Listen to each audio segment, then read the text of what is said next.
preview it all. Well, maybe not all, but we are going to preview it on this episode. This is episode 37 of That's Freaking Wrestling. I am your host, Matt, joined by my co-host, what's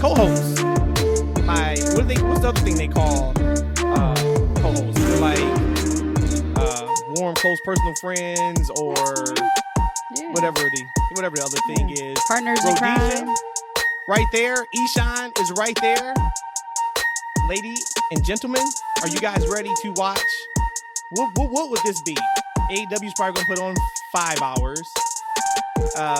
Night of Champions is probably 3 hours, so that's 8. NXT is probably 2.5, so that's 10.5. Are you guys ready to watch 10.5 hours of wrestling content this weekend? Bring it on. Hell yeah. Let's do this. We'll find out. That's a no. Give me some 5-hour energies. And Rhodesia will be asleep. So, there you go. So better question should be, Matt, are you ready to watch 10.5 hours of wrestling this weekend? No, because I don't think I'll be able to watch 10.5 hours of wrestling this weekend. So that is kind of what we're going to do there. The good thing is, though, we are going to drop again on Monday, and that will be our post-show reaction for, at the very least, Night of Champions and Double or Nothing. I got to figure out how I'm going to fit NXT in there. There's a couple of matches I definitely have to watch. I won't be watching the entire PLE of NXT, but I got to watch a couple of those. But we will be dropping on Monday for you guys to talk about the happenings, what we like, what we didn't like, and then really the future in both. We know that all roads right now lead to Money in the Bank for WWE. We know all roads lead to CM Punk and Collision for AEW. So it should be a really, really awesome weekend of wrestling action. That is basically what this podcast, for the most part, is going to be. It's just us talking about this weekend and maybe not even doing predictions. Maybe it's up to you guys. We could even do what you want to happen. Maybe not what's going to happen, but what we want to happen on some of these matches. I do have a few things before we kind of get into NXT, WWE, AEW from a show perspective this weekend. I do want to talk about the injury bug that has absolutely bit a lot of our favorite female performers over the past week or two. Mercedes went out this past Sunday. Looks like she has a broken ankle. I don't know if that's been confirmed, but we know it is an ankle, where her and Willow had a match for New Japan. They had to change the finish mid-match because she could not continue. So Willow is the new champion. So shout out to Willow for winning that belt. That was not the planned finish. It was supposed to go to Mercedes, but like I said, she got hurt. So they switched it and gave it to Willow. Jamie Hayter is hurt, and the word is she's like significantly hurt. They're still. So how are we going to pull this off? Exactly. On Dynamite this week, they still announced it was her and Toni Storm. They didn't pull her out that match. So it's going to be interesting to see what that looks like. But all reports are she's going to be gone for a while. So we'll see if that is accurate. Damn. We know Dakota went out. I think she actually had surgery. She tore her ACL in the same match that Liv hurt her shoulder. And then the word was that the reason why Dakota got hurt was because she was trying to protect Liv, and she did a move. I don't know what move it was, and that she ended up hurting herself trying to protect Liv. So Dakota's out. Liv Morgan's out. We don't know how long she's out for. Jamie looks like she's going to be out, and then we know Mercedes is out for hopefully not too long. Those women titles are snake bit for WWE. It seems like anytime somebody wins those titles, either the storyline is complete garbage or somebody gets hurt. Of course, we know what happened with Mercedes and Naomi. They walked out. So that sucks because they can't get traction with those titles. But anything you guys want to talk about with all those injuries? Hey, let's walk back. What's wrong with Jamie? I didn't hear that. It's unconfirmed exactly what her injury is. But they pulled her weeks ago. She had a match, may have been 2 Dynamites ago, that she was scheduled for. Tony came out like on Tuesday and said that due to her being hurt, they had to switch what the match was. And then they kind of kept it on the hush after that. And like I said, she's wearing her arm sling, right? Yeah, and on Dynamite this week, same thing. They are still, Tony cut a promo about the match. Looks like it's a go, but they're saying that she is hurt. That's rough. Yep. That's rough business. You know what? At this point, they need to go ahead and just trash those women tag titles. You know, snake bit, man. It is like, yikes. Hey, but good news. Shayna and Ronda are back from injury, so maybe they can do something with the title. Bad news all around, though. So let me ask you, too. I think both of y'all may have told me on last podcast that I was overreacting a little bit with Heyman showing up on Raw. I went in my little hizzy fit that, hey, he is a Smackdown talent. He was drafted on Smackdown. He showed up on Raw. This week, Raquel needs a partner. Who shows up to help? Shotzi. Shotzi is a Smackdown drafted talent. Now, yes, the tag titles are on SmackDown. Both Raw and SmackDown, but still, she is a contracted SmackDown talent showing up on Monday Night Raw. So is there any validity to my irritation from last week and then they double down this week, or is this not that serious again because the tag titles go on both shows? It's 2 parts to that. First off, there's 2 totally different situations. Paulie showing up is completely different than Shotzi showing up. And like you said, to your point, Shotzi, this tag team goes back and forth. So I still think that you're a little bit overreacting, but I completely see your point, like I said last time. But that's why he even had a little visitor sticker on his cell phone last week. She didn't have one. She did not. She had a match. Yes. She didn't have one. See, Rhodesia just being nice. She's trying to cover for her husband. He was overreacting. I don't know what you was drinking and what you ate, put you in a bad mood last week. That wasn't a big deal. And this tag team goes back and forth. I got to ask you a question. Do you really care if Shotzi, what brand she's on? If she was on NXT, would you really care about Shotzi? Like, who we can explain that it's a trade. We can call a lot of different things to sit and be irritated for a moment because Shotzi is wrestling for the tag team titles. Really? Yes, because they made a big deal about the draft. Don't make a big deal about the draft. Don't do the draft then. How about that? How about we just don't do the draft? Hey, this is one of the things we as wrestling fans got to do, right? If we go and sit and bitch and moan about everything, we won't watch wrestling. If we can pick and complain about those kinds of things, there's bigger fish to fry about things that don't make sense to the world of wrestling than Shotzi being on Raw. I'm just here to tell you. So let me ask this question. It is not that big of a deal that a SmackDown wrestler is on Raw 3 weeks after the draft. That should be something that we just ignore and don't care about. Yes. That tag team, it's the tag team division, number one, is shallow as heck. Right? So they just right now, they're just trying to pull somebody to make something, right? If they don't pull her, who are they going to pull? They got talent. They just did the draft.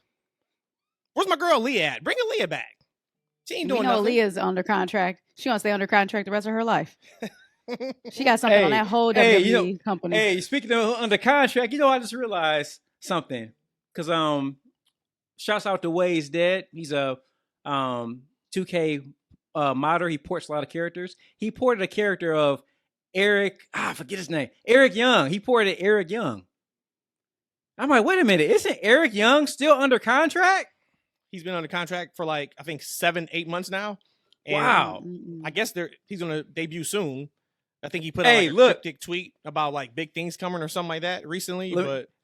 Look, he can debut his sister, Erica Young, right? It's Eric Young in drag. And he teams with Raquel, and they win the championships. I'm good with that. You know why? Because he's a free agent. Shotzi's not a free agent. Maybe she renegotiated her contract. Maybe she did. Maybe Paul Heyman renegotiated her contract to allow her to be on Raw. We don't know. Ridiculous. What else? Oh, did you guys see John Cena's latest interview? No. I don't know why he hates Austin Theory, because he still talks about Theory. Theory beat him, so it's over. and he's still going hard on Theory. He basically had another interview. There's a ton of information online if you want to see it. But to summarize it, he said what he said in the ring on Raw was a shoot. He said that to Austin Theory's face when they sat down and had a conversation, and that's how he feels. But remember, the John Cena, what he said to him in the ring was a little outdated information anyways. You could tell he didn't watch wrestling in the last couple months leading up to that. He still feels that way. He still feels that he doesn't believe Theory when he goes out there. He doesn't know who he is. The crowd doesn't believe in him or react to him. I mean, he was going ham, and I'm just like, why is he still going so hard at Theory? He did the honors for Theory. Like, this is when you should be bigging him up if you're talking about it's the opposite. It's the rematch, brother. It's the opposite. So. Brother. You know what it was? You know what it was? When Theory won, he whispered in John Cena's ear some mean shit. That's what happened. John was like, "What? I gave you the honors for this?"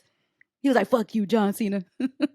Oh, okay. Now we got to mark it explicit already. We already said we were doing it already. Oh, no, we're not doing it. He doesn't even know what our shows are marked. Jesus H. Christ. Oh, Lord.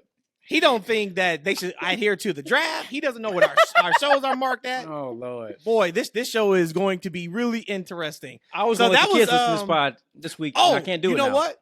Well, they weren't listening anyway. Let's be real. They weren't listening anyway.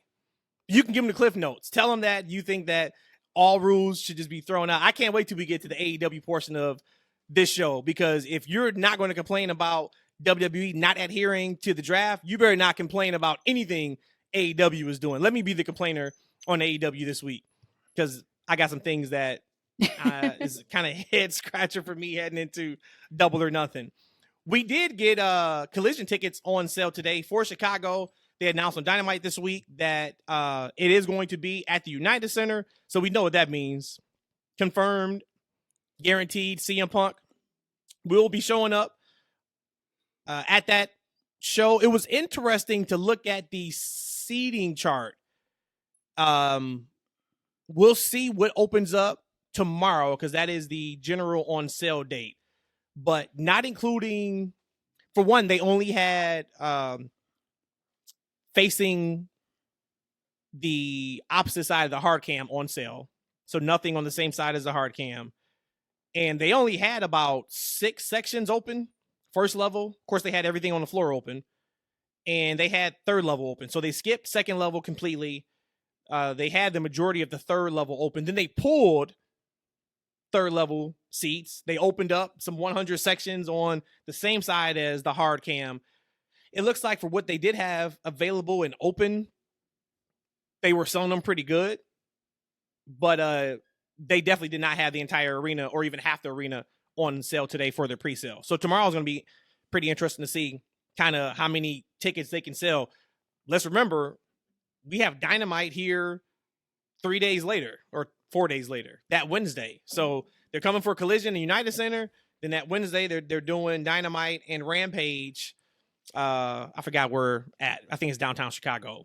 And that one, it's sold pretty well, but they have, I think, 1,500, 1,600 seats left for that one. So now we know it was a lot of noise over the last couple months, really a lot of noise over the last couple weeks, but at the end of the day, Punk is back.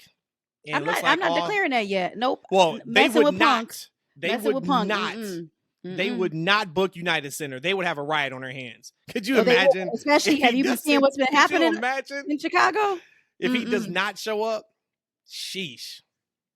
But it should be a good show.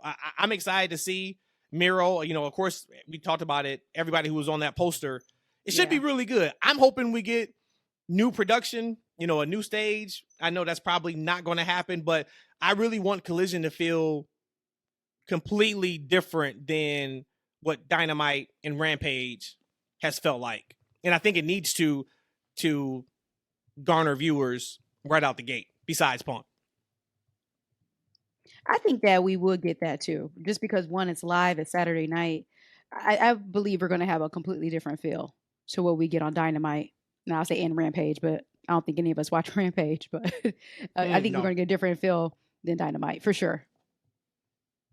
Hey, they might actually adhere to their soft split brand split. So Tony Khan talked about that today. He had his he did. He had his conference call right before Double or Nothing, and they asked him about the brand split, and he said that basically continue to watch Dynamite. He's been vague on purpose, and that we should Okay. see it play out on TV. Okay, I respect that. I can respect that. But they got to go. I mean, yeah, Double or Nothing is this weekend, but that show is in 3 weeks. Oh, So, snaps. and Real- it felt whoa. like Sheesh, it is. it felt like Dynamite was an afterthought this week. I'm sorry, Double or Nothing was an afterthought. Well, hell, it's not sold out yet. I was surprised when you told me that they haven't even sold out. Yeah, That was like one of the things I was going to Far come to from the it. show about. Like, what happened? Do you think it's, well, I think I know part of what you feel might be oversaturation, but do you think any of it has to do with maybe Cody not being there? I know this is the second year that he hasn't been there, but like one full good year that he's not there. You think he has anything to do with sales? I don't. We could throw that to E2 because they did 14,000 tickets last Memorial Day weekend, Okay. and Cody had been gone A couple months, since I think. February, Mhm. I think, last year. So I don't think it's Cody. I'll give you my thoughts, but I want to hear E's thoughts on it. So I think they're at 7,100 tickets sold at this point, or 6,700. They're going to T-Mobile Arena. They didn't set it up for 14K. I think they set it up for 11K. Okay. The Dynamite this week was soft. I think they only sold 3,700 tickets for Dynamite. So what's your thoughts on those soft ticket sales? Now, granted, all in, UK, Right. Mm-hmm. 60,000 plus sold, right? When they put tickets on sale in Canada for Forbidden Door, sold out in like 2 minutes. I think 14,000 tickets sold. So they have their spots where tickets are a hot seller, just not so much for this pay-per-view. So what do you think is really attributed to that? Yeah, I remember, what was it, maybe a couple weeks ago, I sent you that text about like, these are some soft sales for this Double or Nothing. But going back to Rhodesia's question about Cody, I think Cody has something to do with it. I think that him leaving more so than Punk, an issue he had with the Elite, has been a big decline. Because you think about the Cody Rhodes right now, he's like the second hottest wrestler in the world right now, right? And he was on AEW TV.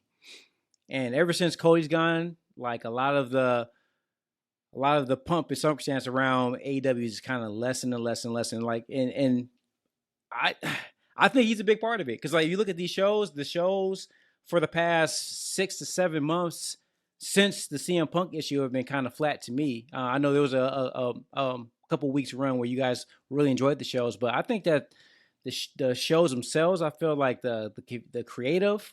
I hope that CM Punk comes back and gives them what they need, because there's definitely something lacking on their program. It's just not must see or hot TV anymore. Like, right? I remember you and we used to get so super excited every Wednesday for Dynamite, right? We used to be so excited. For me, I was hype on NXT and Dynamite. But even when NXT kind of went away, we were like, Wednesday was must-see TV for us. And I don't honestly feel like, me personally, I don't feel like AEW is must-see TV watch for me on Wednesdays, to be honest with you, anymore. So I don't really know what it is, guys, but I feel like a lot of fans are kind of in the same boat as we are, if they want to admit it or not. I just don't feel like the show is hot right now. So I think, to go back to the sales in Vegas, what I think it's a combination of, one, it's a holiday weekend. Ticket prices for planes, hotels are through the roof. Yeah. So that's one. Two, they've done Vegas now for Double or Nothing 3 out of the 4 years. I think the 1 year they didn't do it was because of COVID. Yep. It was a big deal when we first went to Vegas 4 years ago for Double or Nothing. It was that, oh my God, it's in Vegas. This is a brand new company. It's the big fight field. This is where UFC goes. This is where the big boxing matches goes. That novelty now is worn off. It's over. Like, I'm not going to Vegas for a regular wrestling show again, what I mean by regular is like an arena show. Yep, you'll catch me if they run a stadium in Vegas. Yep, you'll catch me in Vegas if WrestleMania goes there. We were, there for SummerSlam a couple years ago, but I'm not spending that type of money for a regular arena show. I think that's the other part of it. I think the other part is the product is not as hot as it was previously. I think there is absolutely something to that for sure. Like, I didn't even look at going to Double or Nothing. When tickets went on sale, I was more amped to try to get to Toronto for Forbidden Door than I was for Double or Nothing. That was before any matches were announced or anything.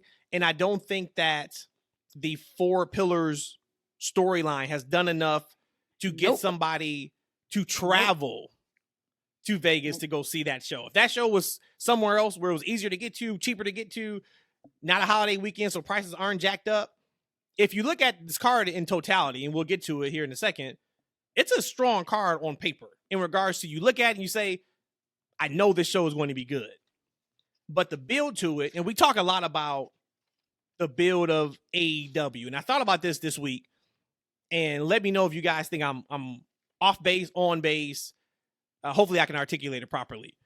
To me, WWE TV is more or less Marvel. Maybe we say Marvel before Endgame, because I know a lot of people have been sour on Marvel since. Yeah, the Avengers kind of disbanded and died and all that. But WWE is Marvel, where every match, or every show, I should say, Raw, SmackDown, pretty good. You get some that's fantastic, some that's incredible, some that's solid, right? They have their kind of misses, but we know that it's leading to something, i.e. a major pay-per-view, i.e. a major match down the line. And that was kind of what Marvel was doing leading up to Avengers Endgame, right? Every movie, Doctor Strange, all of them.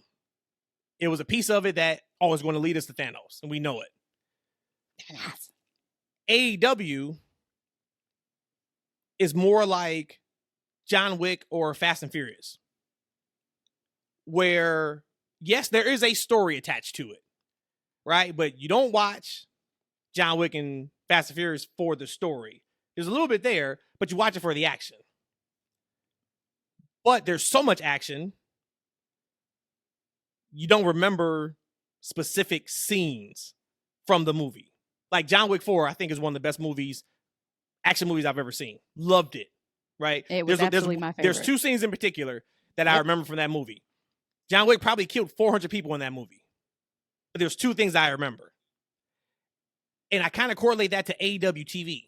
Like, to me, in a capsule, if you take it a week, you take it a week, and take it a week, the majority of the weeks are really, really good. If I'm just sitting down for 2 hours on a Wednesday to watch this show, I think it's great, right? Very good. I'm entertained. But if you put it together and you say, okay, all these shows should be building to Double or Nothing this weekend. This is their big pay-per-view right now until they get to Forbidden Door, which is the end of June. It doesn't connect. Where the majority of things that WWE does to get to WrestleMania, SummerSlam, Survivor Series, Royal Rumble, there's some bumps in the road, but it connects to, this is our end game. This is what we're promoting. With AEW, like last night, the opener, great match. It was a great match. Why? What's the rhyme or reason to have a wrestler, and shout out to Aussie Open. They're now all elite. So that's great to see because they are a fantastic tag team. But why do we see one of them in the singles match against Orange Cassidy when he is defending his title against 20 other people Saturday? Now, yes, the story can be that's where he's going to drop it and he's been overworked, et cetera, et cetera. Yeah, the match was great.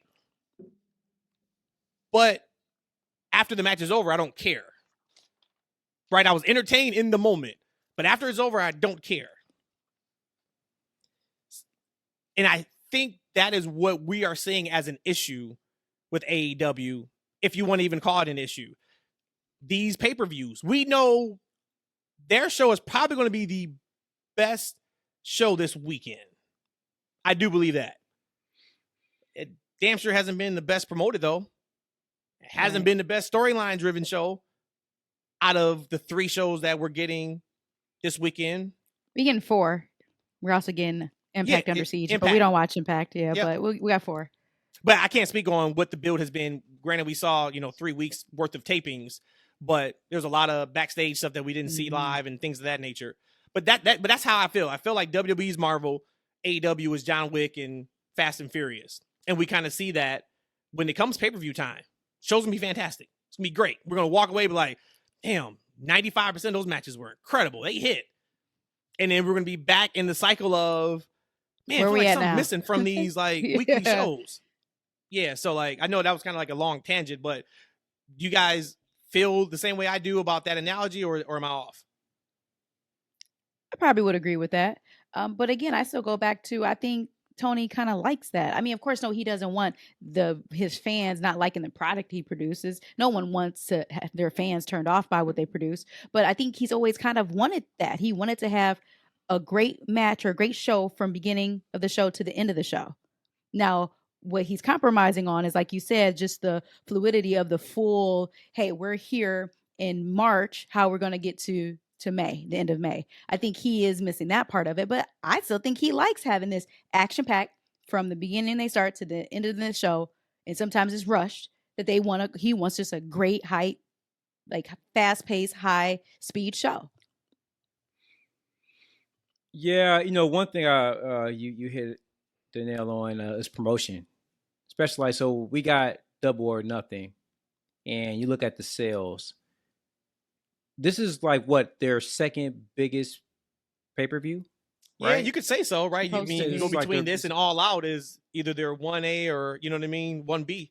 But I haven't got to feel that this is their second biggest show, right? Because they haven't really been promoting it heavily. They've been hyping. Tony Khan's been on my TV more in the past month than I've ever seen him since this promotion, and it's something else he's been promoting every week. It's Collision. It's the announce of a location of Collision. It's a big announcement for a TV show. He's been promoting everything under the sun other than pay-per-view that's coming up, right? That he wants us to spend $50 for, because we can watch the WWE Night of Champions and NXT pay-per-view for free. Right, at least Comcast $10. Yeah, $10 a month. Yeah. At least Comcast viewers can, right? I got it free for another month, right? But he's asking me to spend $50 or asking people to fly into Las Vegas for something that seems like it's like kind of an afterthought, because he's throwing so much at us, right? He's promoting so many things at one time that how can I really get excited about the pay-per-view? So, I'm not sure what the headline match is going to be, because the Blood and Guts match has just recently been put together in the past couple of weeks. Right? Oh, you mean Anarchy in the Arena? Not Anarchy Arena. Yep. Actually, I don't even know what it is, to be honest with you. That's how. But usually they start the shows with the Anarchy in the Arena, right? No, when the last few times we had it? Absolutely not. But no. I'm just saying, like, they just recently put that together. Like, Hangman just reunited with the last Elite, week, right? So we just got that match, right? The Pillars has been the thing that we knew we were getting. Well, we knew we were getting some kind of variation of that over the past month. But the build of that match has been so underwhelming for me. But I think really the big thing is the promotion. And I think that he promotes too many things at the same time to where I can't wrap my mind around what's important, right? What should I be focused on? What should I be getting excited about at any given time, right? I'm getting excited about everything. So it means after a certain point, as you said, like I'm not going to retain everything that you're giving me. Right, I'm only going to retain maybe the thing that I think is important in that moment, right? So it might not be what you think is supposed to be important, but the thing that stood out to me is going to be that one thing that I maybe got out of everything you threw against the wall. So I think this part of it, as you said, is the promotion and the overall creative of that show. Now, we talk about matches, because like I think in the New Japan style of wrestling, like the matches is what tells the story. Right, we got to follow along what's going on in these matches to kind of understand what's going on with some certain storylines. Right. But that's not the type of wrestling that I grew up in. That's not what I don't think wrestling fundamentally has been about for centuries. Right, it's been about characters and storylines in and out of the ring, and I think they need to do a better job of it. And I think, and we, this is a little bit of a nitpick because overall, the business is still very strong. It is. Oh, absolutely. The rating this week was better than Dynamite's rating last week. So the ratings increased. That's great. What was the rating, by the way? I think 856, I believe, somewhere right Oh, around wow. there, 876. And here's the thing, though. Like we champion this. Oh, it's rebounded, right? But what were they doing like a year ago, 2 years ago? They were doing better than 850, especially going into a Double or Nothing. And that's why I'm really excited to see what the business shows as an uptick when Punk is back. Yeah. Because I don't think it's fair to show anything compared to last year because Punk was there. I mean, and he is arguably their biggest star. And it may not even be arguably. He probably is their biggest star when he's there. So now we should be able to see now, okay, well, what does that lead to? Does that get them to 950, $1 million every week now? Does that lead to higher buy rates? Does that lead to more ticket sales? I think it probably does all three. I don't know if they get back to 950,000 viewers a week, but I think it absolutely adds ticket sales. I think we're going to see the Collision dates that were struggling to sell tickets when they went on sale last week. I think we're going to see that on an upward trend now that people know, hey, CM Punk is going to be back. This is his show officially. Allegedly. Yep. So, like we'll see. We'll see. I also think too, and we can get right into Double or Nothing. That was a perfect segue. I do think you made a comment kind of like, hey, if everything's important, nothing's important. And I bitched and moaned about how I felt like WWE may have been mailing in some of the feuds heading into WrestleMania. If you guys remember, I talked about how horrendous the bill was for Asuka and Bianca. Mm-hmm. Match delivered, but the bill was nothing. Everything going into WrestleMania, it felt like, was about Rey and Dom, Sami, KO, and the Usos, and Roman and Cody. Like it, love it, indifferent about the finish of WrestleMania Night 2, we are still talking about it. And the reason why we're talking about it is because you are on one side or another. You're emotionally invested. And right now, it is hard to be emotionally invested in a lot of the wrestlers in AEW. I am emotionally invested in the BCC and the Elite. I am. Last week, when Hangman got back with the Elite, you guys remember, I was like, hey, that might even be my moment of the week.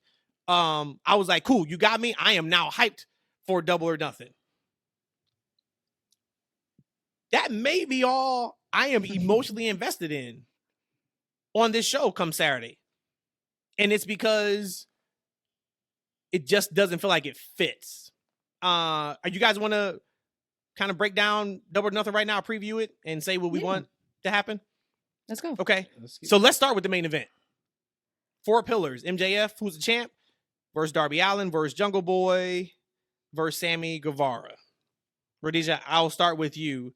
Are you giving anybody even a 1% chance of taking that belt off of MJF? Before I answer that question, I remember about a month ago, we had this conversation about how I felt like I don't even know who I'm rooting for. And I remember the conversation was, hey, give it some time. Let's ask this a week before Double or Nothing. Hey, we're a few days away from Double or Nothing.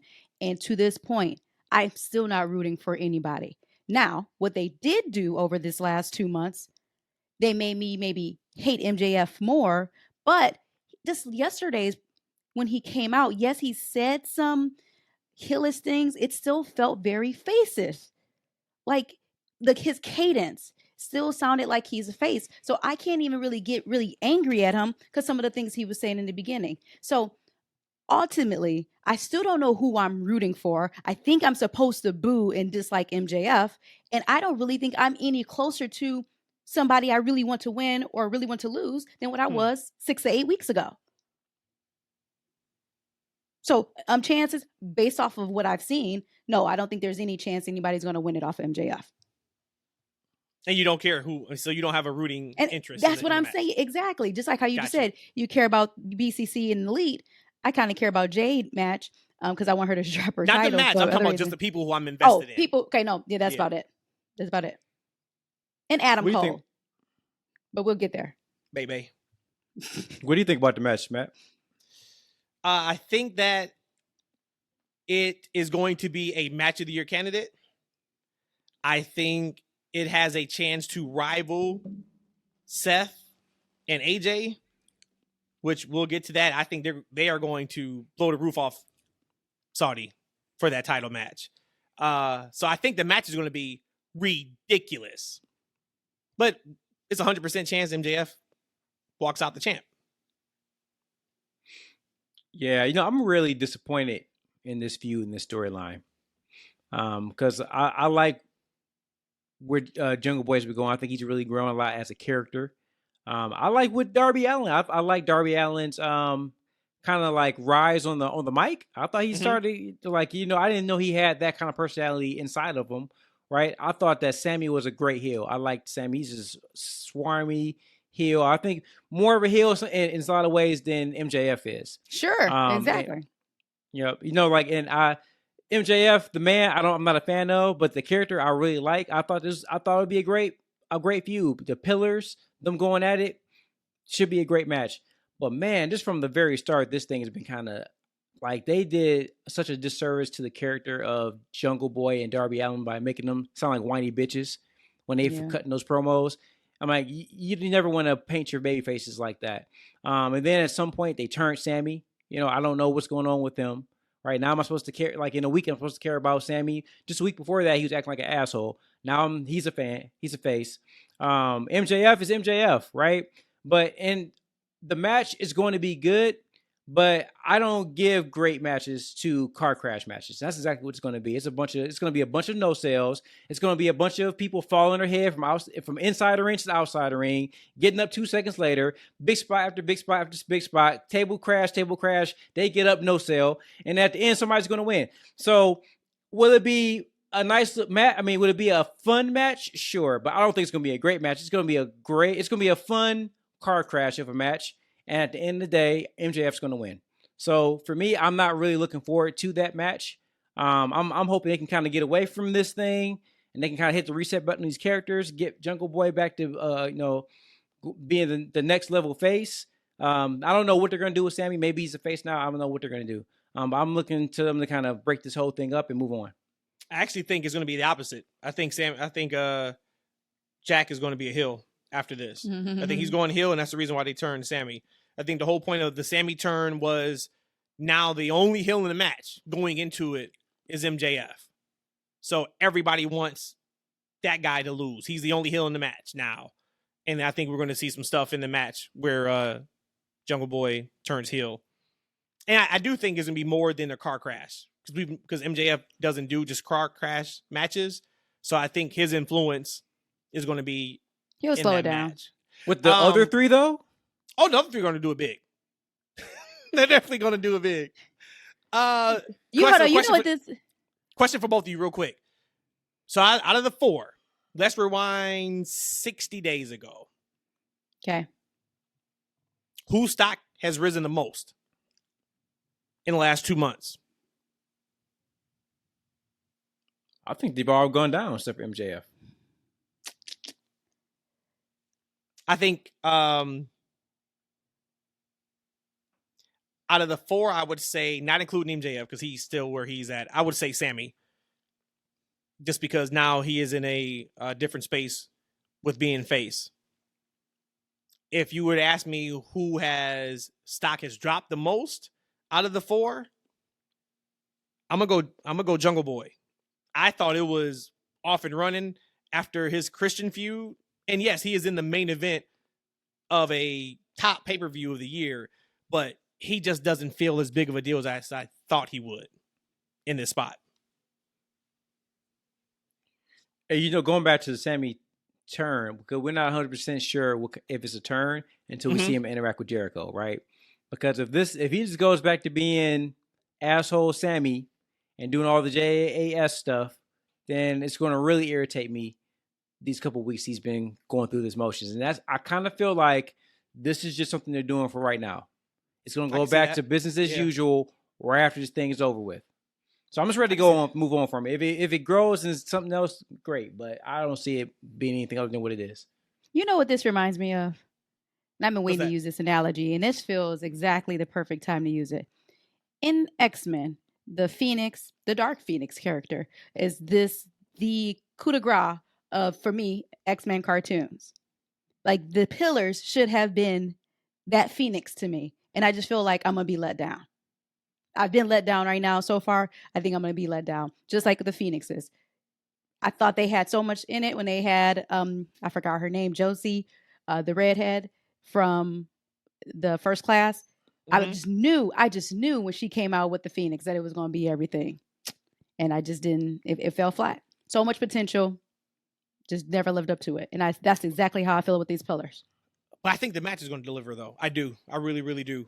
Last thing on this, MJF is back to the bullshit with I'm leaving, and it has to be CM Punk related. It has to be a storyline for Punk. He has not mentioned that in months. And then Rhodesia, to your point, he goes on his almost facious tangent about what they've done as the 4 pillars, and then he turns it off and says, and that's why I need to be up out of here. And it's like, dude, we're past that. But I think it's absolutely related to CM Punk. I think they're going back to whatever storyline they had before. I think they're going back to that now.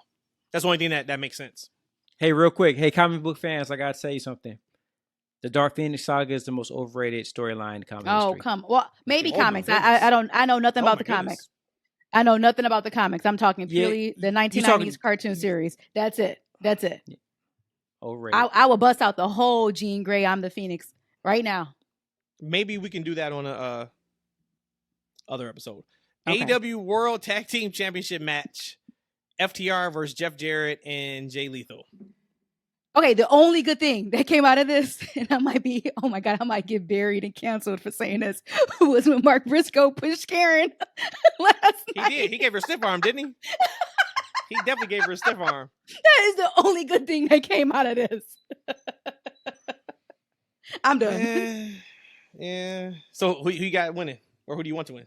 I don't care. Got it. What about you? I'm going FTR, and I hope we can get past this one too. This is another match. I don't want to see Jeff Jarrett and Karen on my TV. Sorry, I don't. I'm good. She got stiff arm though. I don't mind seeing Karen, but everything else you said, I agree. FTR, and let's please move on. I mean, you got to respect FTR for trying to get some heat last night and putting something behind the match. But yeah, we can move on. TNT Championship ladder match: Wardlow versus Christian Cage. I don't feel fully connected to this one, and I don't know why. I think it's just going back to how we kind of feel about Wardlow in general. I just don't have any connections to it. Again, I think this is going to be at the worst a very good match. But that's it. Who would I want to win? Yeah, let's go with Wardlow. Okay. What say you, Matt? Same, Wardlow. There is no connection to it. It's cold. Mm-hmm. I mean, it's cold from the jump. It's cold to why Christian got the title match to begin with. He hasn't wrestled at all since he's been back, so he's only cut a couple of promos. I mean, so this is another ice cold match. Same thing. When the match is over, we're gonna be like, "Damn, that was a good one. That was really good."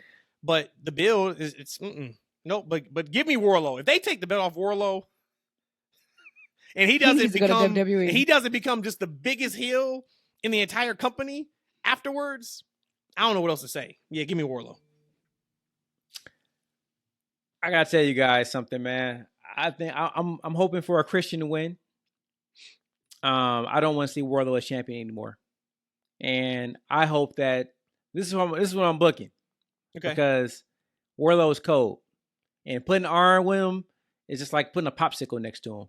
Like it just doesn't match. They don't look good together. It doesn't work together. It's kind of like Vicky and Nyla Rose, like that pairing, where you're like, okay. I still think that's better than what we got with Arn and. But Wardlow. Nyla can talk for herself, so you're like, she doesn't need a mouthpiece, and then why would she need Vicky out of everyone else? It kind of it's just like it doesn't make sense. Yeah, it's. I think it's worse than that. To be honest with you, I think it's worse than that.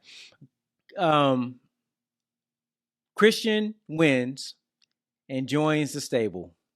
That's what I want. Like they got to hit they need Christian's new stable. He'll have two heavies. They have Wardlow and Lucha right behind them. That's what I'd rather see Wardlow do at this point. Hit the reset button. Have him go back to being somebody's bodyguard, because him being the Uber Goldberg type face, it's not working. They need to move on from it, because I think that I just can't see the next thing he's going to do. I'm gonna care about. I just don't see it. I get it. I get that. AEW International Championship is a 21-man blackjack battle royal. I am not going through all the people. They have announced everybody. I will go over anyone that I think has a chance to beat Orange Cassidy for it.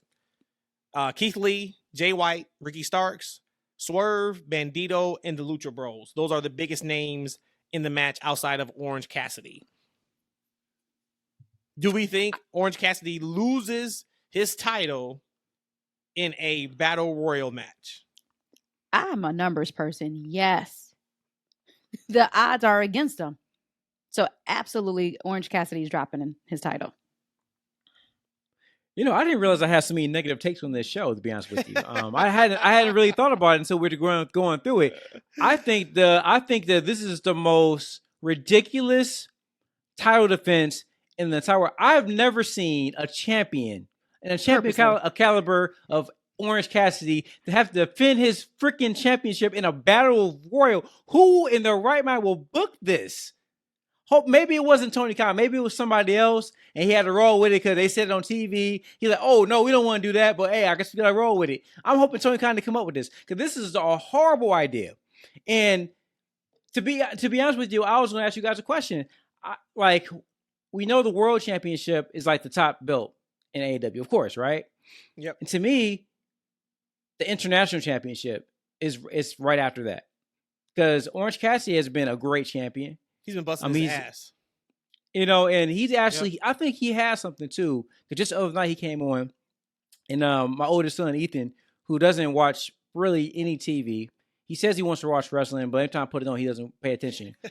Orange Cassidy came out, and he was sweeping. He stopped sweeping and started watching them. He said, awesome. "Daddy, who's that?" That's Orange Cassidy. He's like, "Oh." And he kept watching his whole thing, right? His whole little shtick. And he was engaged for the whole thing, right? And this is what I got irritated because like when they cut away from him for during the interest from one random thing, like that's when Ethan he lost his attention. But anyway, he has something. I think he's a great champion. And so you're gonna take this great champion who's had great defense after great defense after great defense and put him in a damn battle royal where he has to defend it against 20 other people? Who does that? Who can? That's like the dumbest idea. I just don't get it. So for me, I'm going Orange Cassidy because he deserves to win. He has been the most consistent champion in AEW in the past 6 months. That's over at MJF. That's over the 13 TNT champions we've had. It was only 3, but they kept recycling. Only 3. Well, I'm saying men because Jamie's done an awesome job with the women's title. Super credible champion. I love her. I'm talking about the men. I think he's been the most credible champion in AEW, and for them to reduce him to being a battle royal match, it's just stupid. So do we know, they announced what number he's coming in at? Because he would have to come in as like number 21. Yeah, it just says 21-man blackjack battle royal. So I don't think so. But to that point, this is the perfect match for somebody to lose their title. You can't do that to Orange Cassidy. I mean, he's been arguably the MVP of AEW this year with his matches. You can't take it off of him for being thrown over the top rope. So I'm going to go Orange Cassidy also. I also think it's a travesty. We have yet to get a Keith Lee and Swerve pay-per-view match, but they're in the Battle Royal. So, yeah. AEW Women's World Championship match. Jamie Hayter versus Toni Storm. I'm actually wanting Toni Storm to win. I've always liked Toni Storm. Even though she's with the new Outcast, I still like her. Her look, she's always looked great. She looks like $1 million. You like her more than Jamie? Right now? Yes. Only because I have more time with Toni Storm prior to, just wouldn't she debut on AEW like a year and a half ago or a year ago? Mm-hmm. So to me, but okay, but it's close. Yeah, it's close. Well, I think Jamie's been in the company longer than Toni, though. But I've known Toni from outside of where do I know her from? Was she NXT UK? NXT, yeah, that's what it was. WWE. NXT UK. Yep. Yeah. So for me, I have more history with Toni. So that's where my alliance is at. Love Jamie though. There's nothing wrong with her at all. But I'm going Toni. Oh, so the history that you have with Toni matters, but the history we have with Cody prior to his Mania match with Roman didn't matter, right? Y'all didn't care nothing about his past accolades and his story. We only cared about he won the Royal Rumble and won at 30.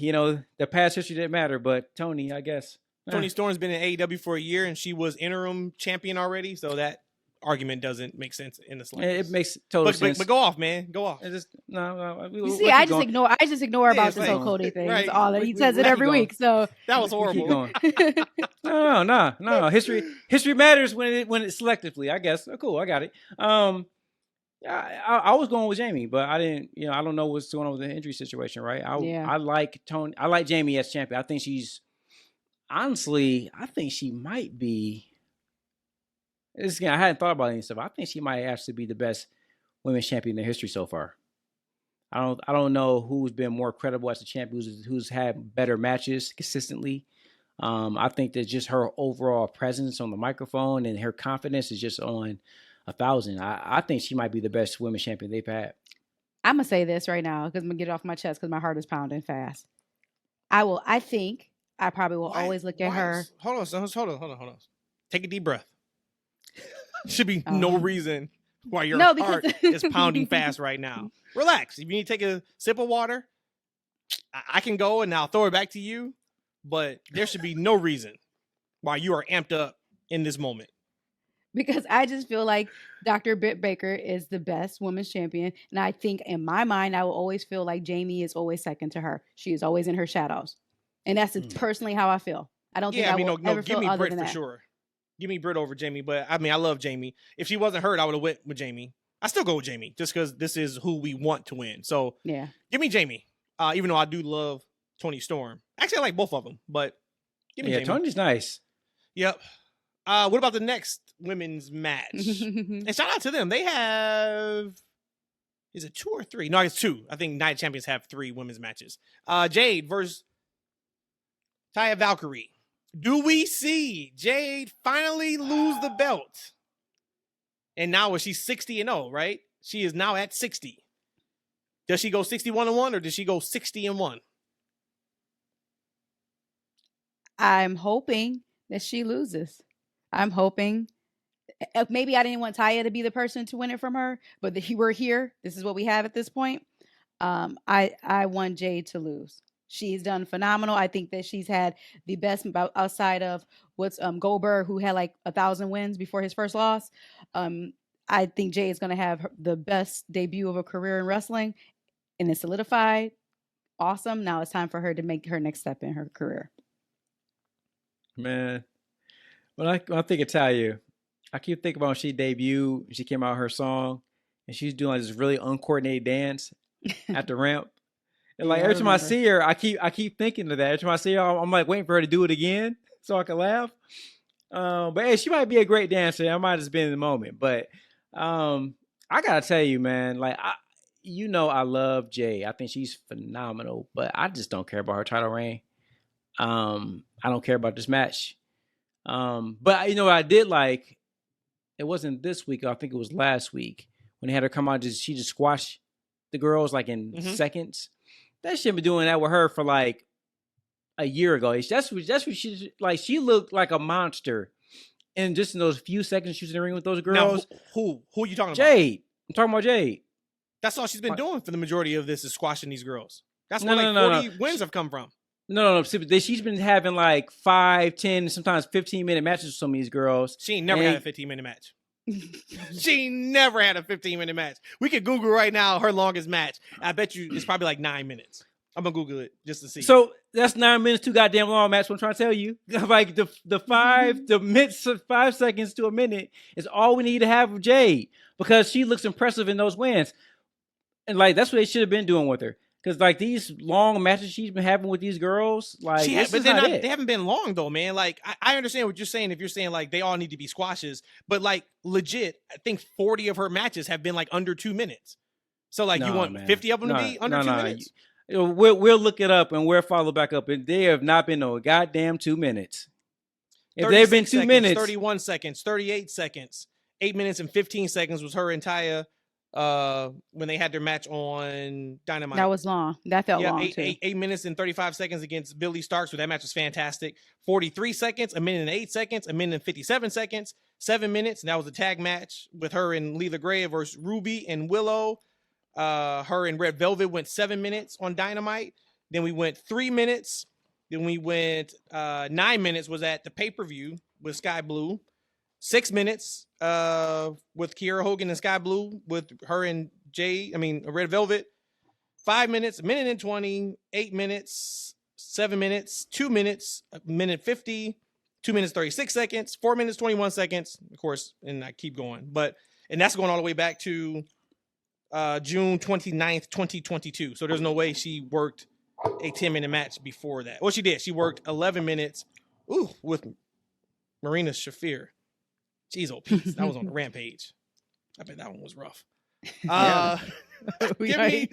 Give me. I mean, if I think what I think is right, I thought we were going to give Statlander the title, and she's got to be coming around close to being ready. So if we're this close, give me Jade just so Chris can win it from her, because I also thought it would be a major deal when Jade eventually lost. And I agree. This match doesn't feel like major. It doesn't feel like, oh, her time is up. And I want to feel that. I want to be like, oh, this is probably it. And I don't feel that right now. Unsanctioned match. Adam Cole versus Chris Jericho with Sabu as the at ringside enforcer for Adam Cole.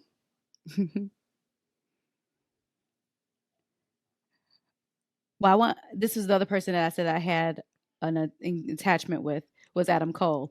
And of my favorite wrestlers, Adam Cole wasn't my favorite wrestler. Something happened.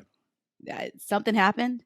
And I'm actually really loving him. And my heart is invested in this match. Maybe because they jumped his beautiful bride to be. I don't know what happened, but something clicked with me, and I'm an Adam Cole fan. So I want Adam Cole to win. This is the only other person, not match, the only other person that I have like an attachment to in this show. I have my thoughts, and I'll give you, after he goes, I'll tell you what I think that is. I'm not invested in the match, but I hope Adam wins. Go ahead, Matt. Okay. I think you feel that way, and damn, it's going to sound like I am like just so pro WWE right now. But anybody who's been listening to this podcast knows I just tell it how I feel. I think it's because he is telling a story. Okay. In this feud. And that could be it. Because I don't know what it is.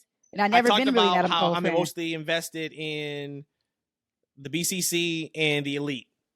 It's been a fantastic story in my opinion. Of course, they've been building this Elite story for over a year plus with Hangman.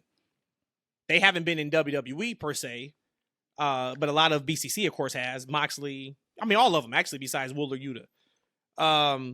And the same thing with Adam Cole, like just watching their contract signing on Dynamite this week. I'm watching, I'm like, yeah, these guys know how to promote a match properly.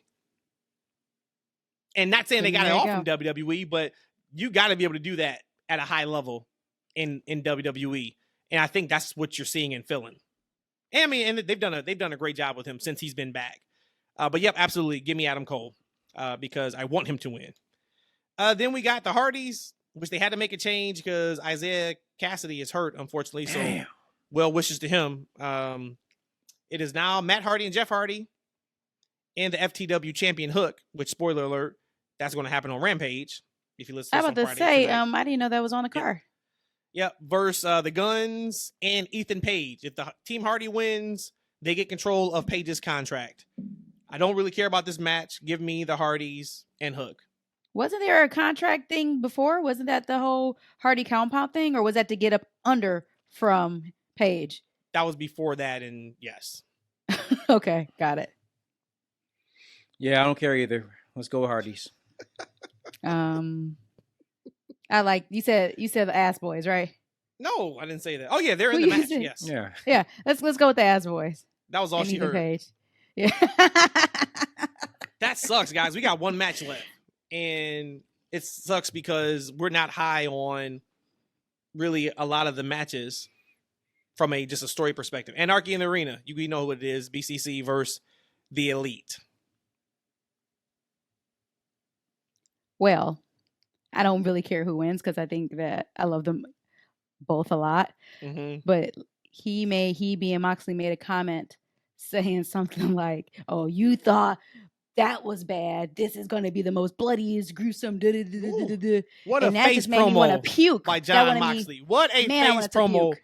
by John Moxley. Blech. John Moxley galvanized the entire AEW fan base, even though he's not a face. He's a heel.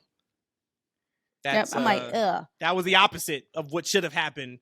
Because I walked away from that like, oh, I can't wait for the BCC to get a hold of the Elite. I should not have felt that way. I should have felt the opposite. But look, Mox, I think, gets a bit of a pass because he's always been what they call him unhinged. So Mox he always went by his own set of rules. So you're right, he absolutely put on a face promo. He sure did. But I got freaked out when he said that it's going to be the most gruesome match or the most bloodiest match ever. I'm like, oh, I don't know if I can truly handle it.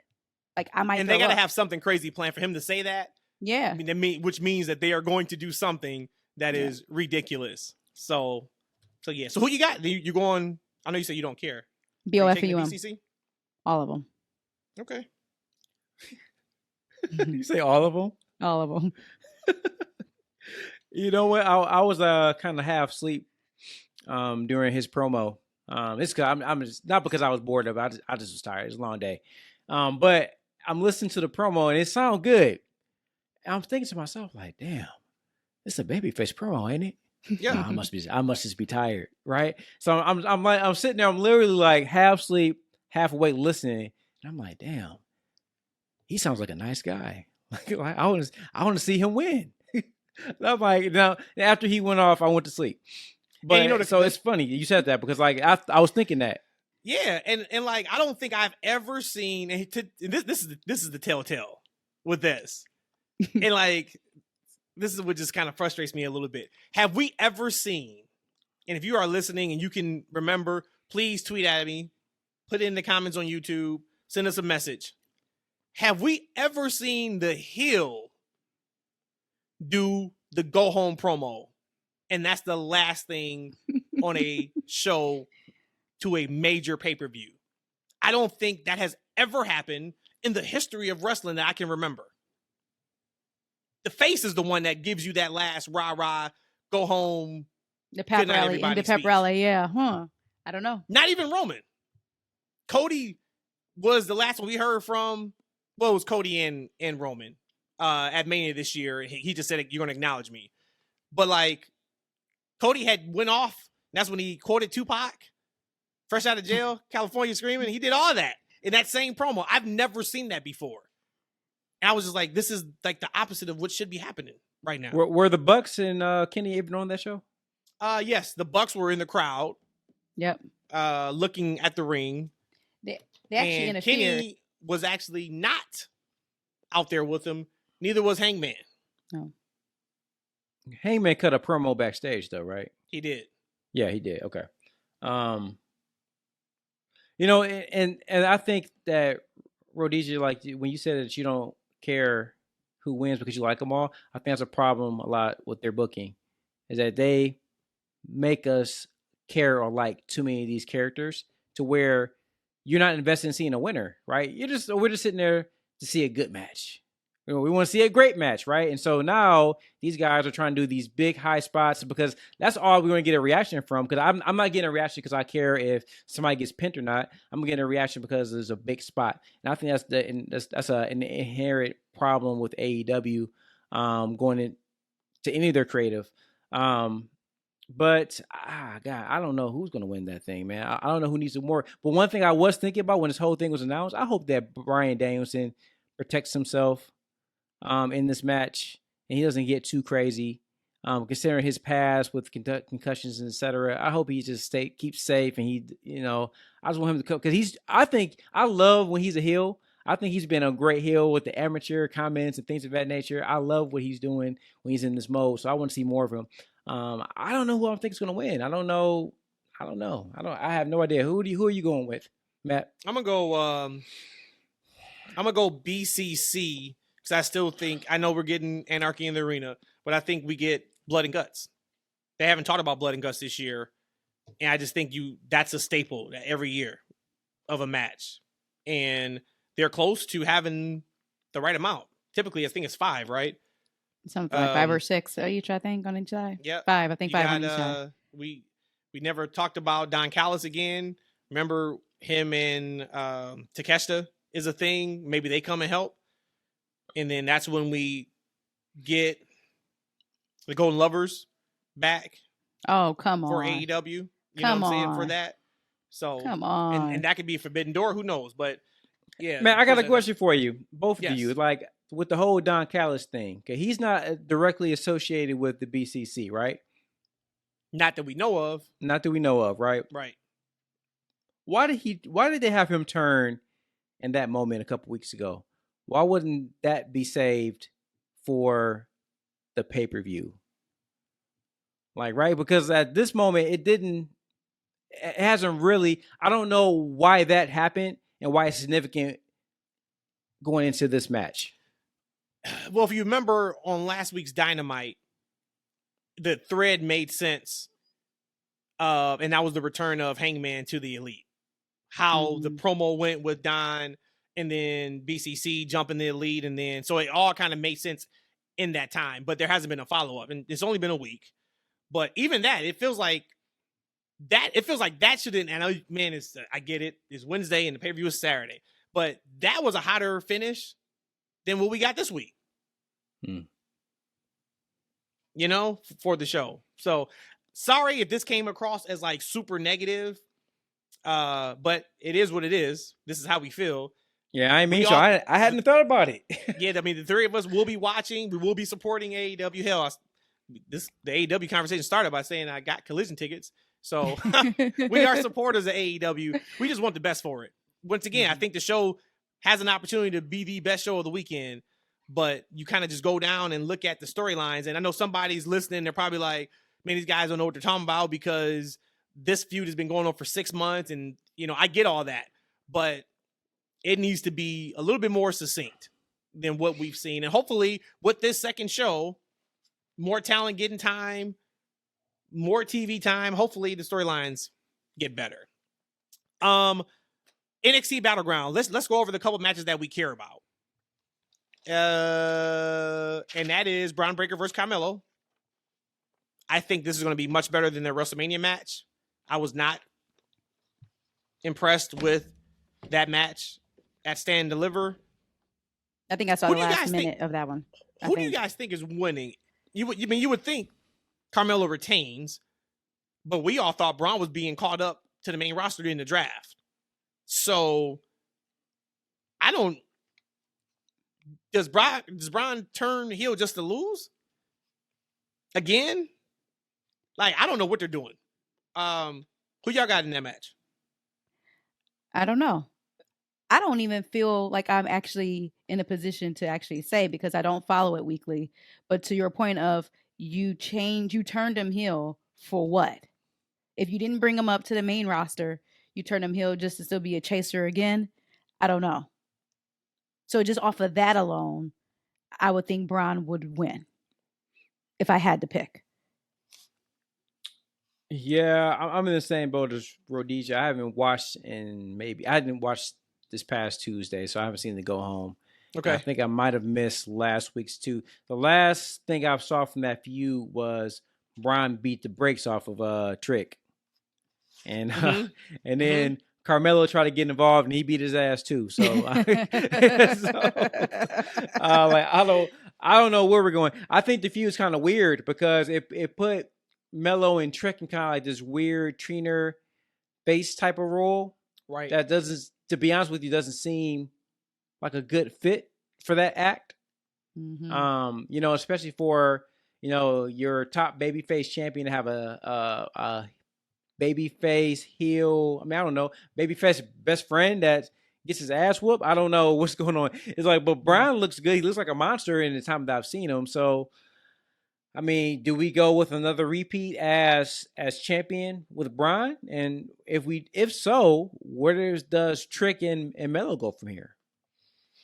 And that's why I think that Melo has to win. I think you damage him if you have him win the title, unless one of them are getting caught up. And that's what I'm still thinking in the back of my head. Then it's like, okay. And I think they're in Lowell, Massachusetts. That's Carmelo's hometown. So yeah, he's from Mass. Yeah. So then I'm gonna go Carmelo. We agree that it's Tiffany Stratton's time, right? Yeah, I went back to watch her match that she had. My goodness, she was really strong in that match, and her moves. I guess the last time I really saw her wrestle was several months ago, and I didn't feel that strong about her. She's stepping up. She's stepping up to that level. She said, "Hey, I'm being put in this position. I'm gonna show up and show out." I was impressed from what I saw. I haven't seen any of the women's tournament stuff, but just from a character perspective, I think that she's very strong. I think she knows who she is. She knows her character. I think she's gotten significantly better in the ring. I would say, yeah, I think she's definitely, it's her time, because I think that's what this company needs to be. They have to reward the characters that are putting time into not only their in-ring work, but also their character work too, because the character work and the promo work is what's going to get them over on the main roster. So I definitely think that maybe to replace for Mandy, she should be a focal point for that division. Mm-hmm. Yep. Yeah. I mean, those are the two matches that I'm invested in. The rest of the show, I just haven't seen enough of NXT over the last 2 weeks to like make any type of like real comments on. So, but that's why I'm going to watch at least those two matches for sure. Night of Champions. Hopefully this goes better than the Double or Nothing talk. Let's start with so they're calling this a triple main event. There are some people online. Stop. They call it. You got Brock and Cody. Yeah. You got Sammy, KO, Roman, and Solo, and you got Seth and AJ. I don't have a problem with it being called a triple main event because any of those three matches could main event. I mean, and that's true. No, any of those three matches could be the last match on the card. I am completely fine with them calling it a triple. It could be, but whatever match ends the card, it's the main event. So, what do you guys think ends the card? Do we see Roman not going on last, which I can't remember the last time he has not gone on last, or seeing that this is a brand new championship, you have that go last? So I got to be honest with you. I think as a company, you got to have that as your finale. Yep. Because you got to set that title up as being important. If you have it being second to Roman or third to Roman, you're already setting that title up to be like a lame duck champion, because people are already speculating that this is going to be a secondary title, right? Mm-hmm. So you gotta come out strong and represent that title and make sure and let everybody know that it is a true focal point for that company. It's not a number 2. It's a 1A, maybe a 1B. So I'm going with that. Got to be last. I agree with that too. There was a question I had written down weeks ago. Weeks ago, I was going to ask, but I didn't ask because it didn't happen. But I was in a conversation on Twitter, and the question I had, I forgot, we were talking about, I think, what main events to show. At this time, we didn't know what Roman's involvement was. My question I wrote down was, what's more important and should go on last? Crowning a new champion for a brand new title, or Roman eclipsing 1,000 days as champ with a victory? So he is going to eclipse it, I think, on Friday or Saturday is 1,000 days. Say if that wasn't the case, and say if 1,000 days would have been on Sunday, and say he had a title match on the show. Singles match. Okay, got it. Singles titles match. What do you guys think should have been the main event? Should it have been Roman, if he wins, he's 1,000 days as champ? Or would it still have been the new title? It has to still be the new title. Just for what Eshaun even said. Again, because you're going to bury the title before you even debut it. It would still have to be that one. I think that WWE will be smarter about something like that than... I'm not. Let me think. You was about to say something bad. I know what you was about to say. I knew it. Let me go back. I don't want to do that. We're not haters. Yeah, I don't want to do that. My fault. I think that they would make that a big deal. That they would make that a selling point going to the show, going to that day, that this is Roman's, title defense. Can he win? Can he complete the story? Whatever it is, I think they would make that a focal point for that show. So since they're not doing that, I think the focal point has to be on making that championship as credible as possible. Oh yeah, no, I'm saying, say if that was a singles match, say if he was fighting whoever for his belt, the Universal title, which one would you think would have still main evented? Would you still have gone with the new belt, or would you have gone with Roman because he's defending, and if he wins it, he goes on for 1,000 days? No, I get your question. I'm just saying I don't think the WWE will put themselves in that position to have those two But who things at would? stake on the Gotcha. same But night. who would? That's Who what I'm saying. would, Don't though? do that. Don't do that. Stop that. Stop that.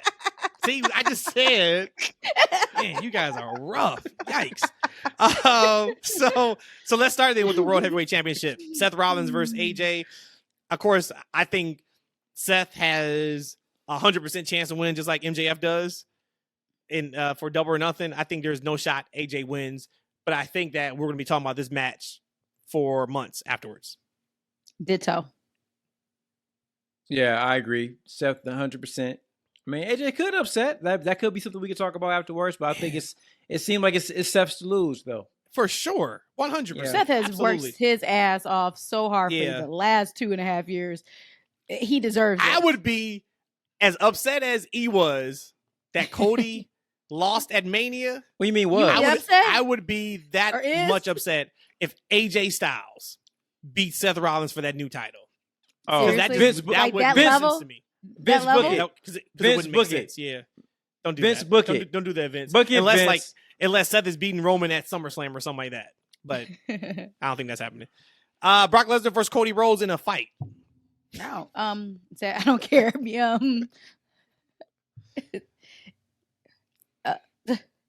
It's just for what, bragging rights, right? No, it's a fight. So that means he could use weapons. No, I don't know. It's a fight. That's what they keep saying. Okay, just by size, Brock should win. And because he broke Cody's arm, right? Oh yeah, of course. But yeah, I forgot about that. Yes, yep. It's like he Yeah, broke see, his I- arm twice. Yeah. So I was watching this. I'm like, I wonder, are Matt and Rhodesia, I wonder, are they happy? Is Cody struggling enough? All right. We don't care about Cody's history. We only care about his struggle in the past 6 months. Is he struggling enough? The man got his arm broke twice. Twice. Got his shirt ripped off. A right? beer can got through on him. But now we're last talking. night. Like, see, Before- now, was broke. now I can sign up. I've seen my babyface struggle to get to the mountaintop. Yes. That man struggling with his wardrobe. The man wearing white socks with black loafers. I mean, is he struggling enough? I mean, has he done enough for you guys? Well, maybe not yet, because I don't think there's any way he can beat Brock with one arm. Right. So unless I'm he going can to go in a assume- tuck and get Arn's gun that he gave him back in Maybe AEW. get Arn's gun, He get Triple got H's him. sledgehammer, Right. get everything. Hey, Get, Ja and Arn about to pull up. get Mansoor's Saudi specials that he has when he goes to Saudi Arabia. Seriously. But yeah, no, I think they have to have Brock win it because he's one armed. So I don't know how you beat Brock Yeah. Lesnar with one arm. Yeah. Undisputed tag title. Sammy and Kevin Owens versus Roman Reigns and Solo Sikoa. Now, allegedly, the Usos aren't going to be there. That's not in storyline. They haven't said that on TV. I saw somewhere that they would not be there. Is it maybe they're not welcomed into the country? No, I don't know. But remember, my planned finish would have been Usos somehow, some way, mistakenly, quote unquote, cost Roman and Solo. So if the Usos aren't there, that throws that finish out the window. Were they there yet last year? I was trying to remember. Well, last year was Roman in because he fought Maybe only one came up though. he, I he thought. fought Logan Paul. Remember? No, it was two of us, both of them. And then that's when 'cause Jake Paul the showed brothers, up. Yeah. Yep. So I don't know what that's about. Or maybe so they just here's try the to say that to throw us off their scent. Maybe. Exactly. Maybe they are there, Roman yeah. Roman tells them not to come. They end up Yeah. coming, and then they cost them. Right. Bingo. Just like how he went mad because he's like, I had something to say to Sammy. Oh, and wait. I know we kind of backtracking. Did you see that bump he did to Solo and was like, oh, my bad. Yep. Woo! Solo's about to whoop that ass. So now Solo. Hey, you Solo don't know like that- none of them fools. Look, No. he mad at all of them. He don't like none of them. So where do we go with this then? So if Solo takes the pin, of course now everybody's on Roman shit list, right? And Solo No, I already, can't. to your point, already don't rock the Usos like that. He is the gun for hire. Do you have Roman take the pin for the first time in 2.5 years? It's not for his title.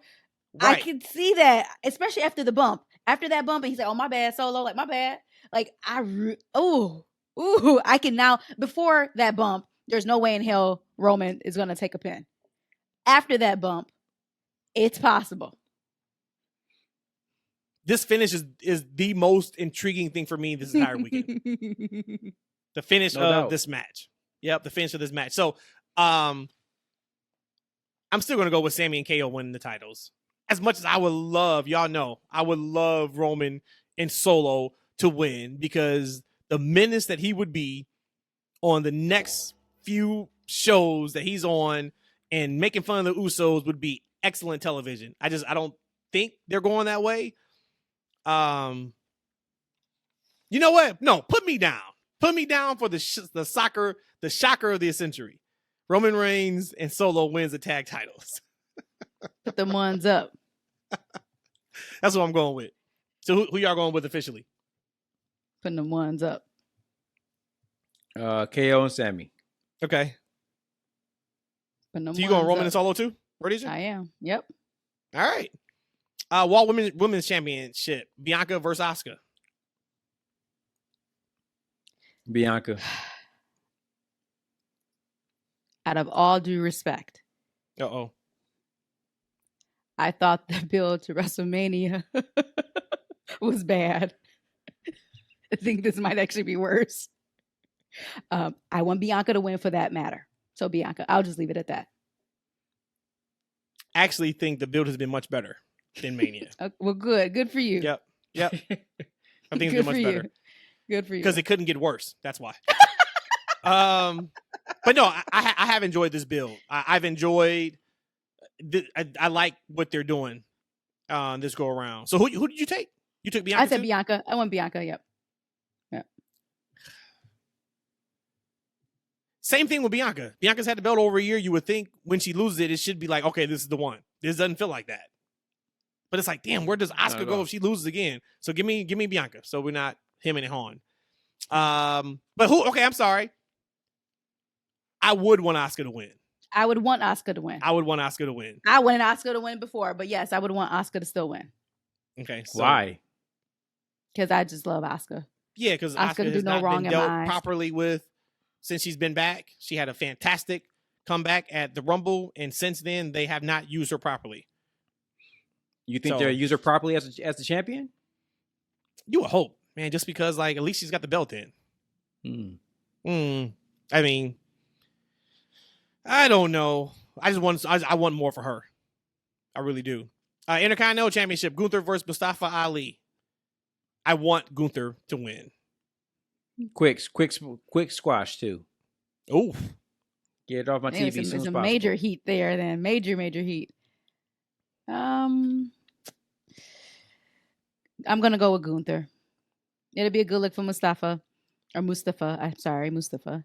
But, yeah. I'm hoping for like a not a long match, but I hope Ali gets some offense, but Gunther just kind of like snowplows him. Yeah, You know like what I mean? something, Like, wait, so- something snaps and like Yeah, boom, he but it hits wasn't just like a 2-minute squash, but it Mhm. was very, very decisive that Mhm. Gunther beat him. But give Ali something. Yep. Give Ali something. We got 2 matches left. We have Rhea Ripley versus Natalya for the SmackDown Women's Championship. Of course, give me Rhea on that. Yep. And I respect Natalya and everything that she's done Mhm. in just women's wrestling in general and her entire family. But give me Rhea. Yeah. Give me Rhea. I'm sure Natty's gonna give us a great match. Mm-hmm. 'Cause she's great. Yep. Sure. Yep. But we know, this is Rhea's. Like, if they wouldn't give it to Zelina, they're not going to give it Right. to Natty. Right. I saved this one for last. Did you guys see the promo from Monday night with Becky and Trish, the contract signing? I believe I saw most of it. I Yep. went back to watch it. And the only reason why I went back to watch it was because I heard everybody or read everybody on the Twitter going crazy about it. And I thought Okay. maybe I was an oddball, which I'm So normally then an oddball, but So give me your guys' thoughts on it.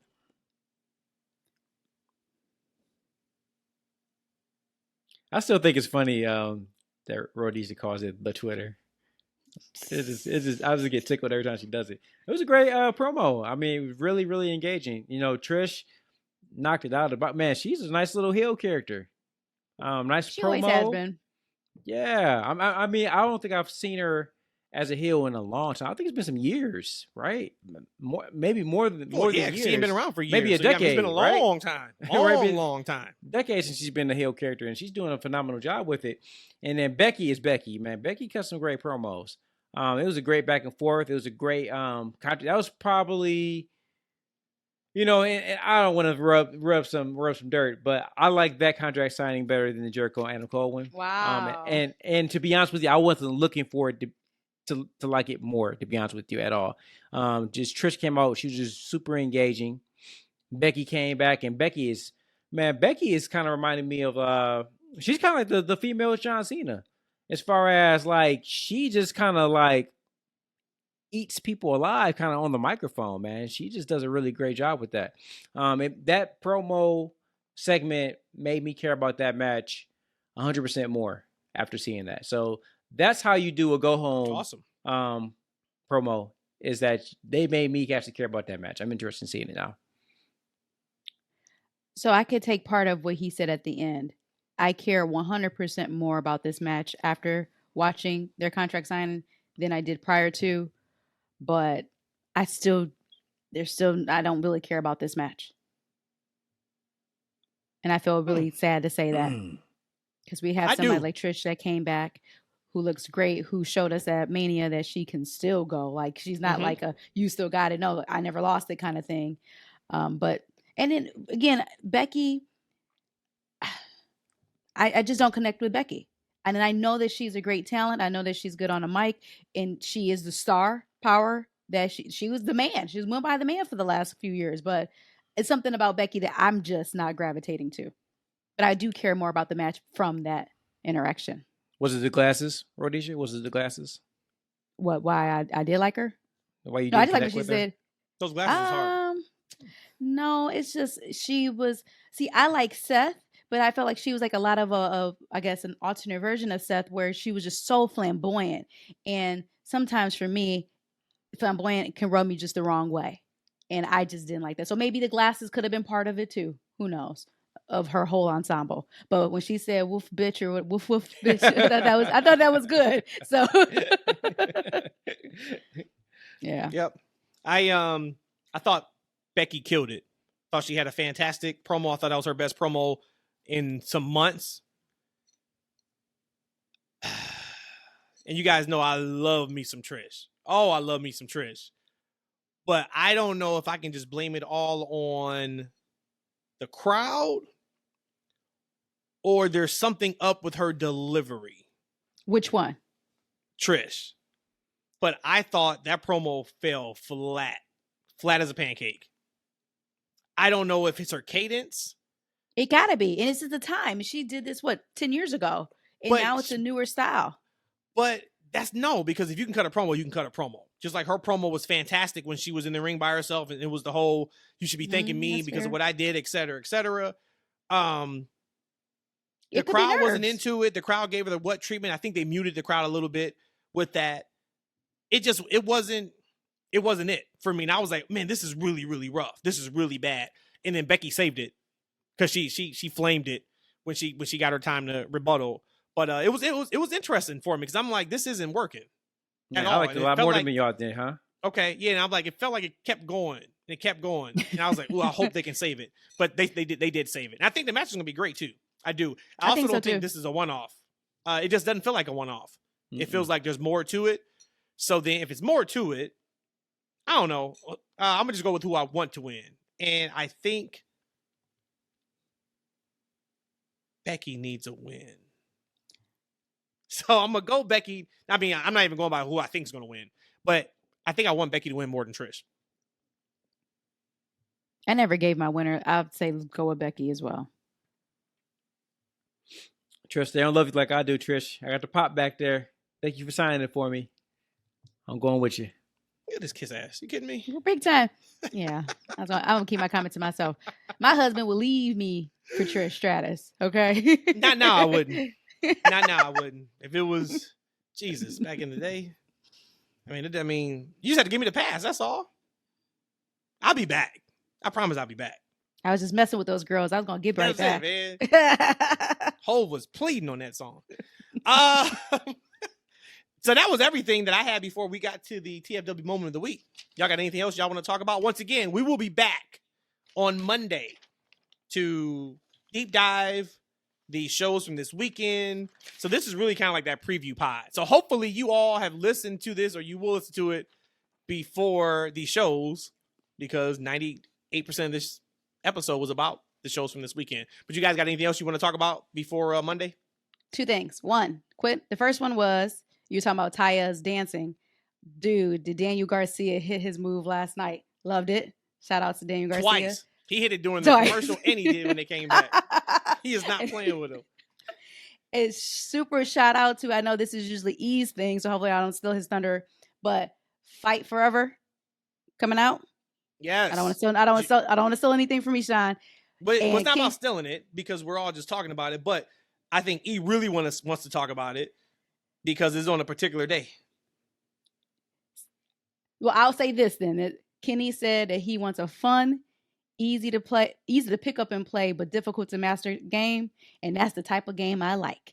The last time I played a wrestling game was Smackdown versus Raw 2011. And I'm getting some of the goosies, getting ready for a Fight Forever. That's all I got. I like it easy. I don't like it difficult. Okay, we were talking about Fight Forever game. Yeah, I'm like, what you talking about right now? That's a whole different podcast, sir. Oh, my bad. Whole different podcast. But yeah, I cannot wait for Fight Forever. I am going to get that. If any of you guys played the old N64 games, it looks like just watching the gameplay is restoring the feeling for sure from that. So should be super, super fun. All right, TFW moment of the week. Yeah. And this may be a cheating answer because it has not happened yet. But my TFW moment of the week is this weekend, guys. We have Impact. We have AEW. We have NXT. We have WWE. My God, the embarrassment of riches that us as wrestling fans have this weekend, where all four major promotions have major shows that we can watch. Think about where we were 10 years ago, where it was WWE as the only place in town, a little bit of Impact. And now think about this weekend where we have this. This is such a blessing for wrestling fans. Take advantage, enjoy this weekend. We don't get many weekends like this. Even WrestleMania weekends are not like this. So enjoy, but my moment of the week is going to be just the amount of quality wrestling at our fingertips this weekend. Wonderful one. Kind of a cheat, but I'll allow it because I'm happy about it. My TFW moment of the week, I had to wait, and I just went back to make sure my timing was right. I had to wait for it to air. But it's something that about Mercedes Moné handing out glow sticks and glow neon sticks at Trinity's debut on Impact.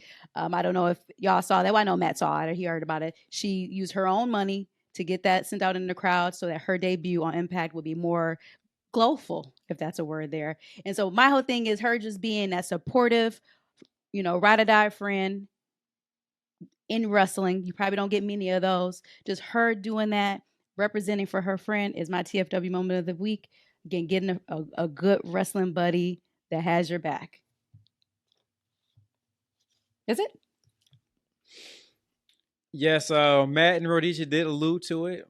My moment of the week is the official launch of AEW Fight Forever, launching on June 29th. And it is another important, monumental day. That's Big Daddy birthday. That's right. That's Big Daddy birthday. June 29th, AEW. Go ahead and give me a copy. Don't make me buy that game on my own birthday. So we got two big things happening. Great wrestling game dropping. Big Daddy birthday. Let's go. AEW Fight Forever. TEW moment of the week. And there it is. If you guys have not already, of course, follow us on all socials. We are on YouTube, at That's Freaking Wrestling. We are on Twitter at That's FNW. And if you have not done so yet, hit that follow button on the podcast so you catch up with us each and every week when we drop. Once again, we will be dropping again on Monday to review everything that we basically just talked about on this podcast, and we'll still drop on Thursday next week as well. So thank you guys for listening. Thank you guys for your support. We will talk to you in a couple days.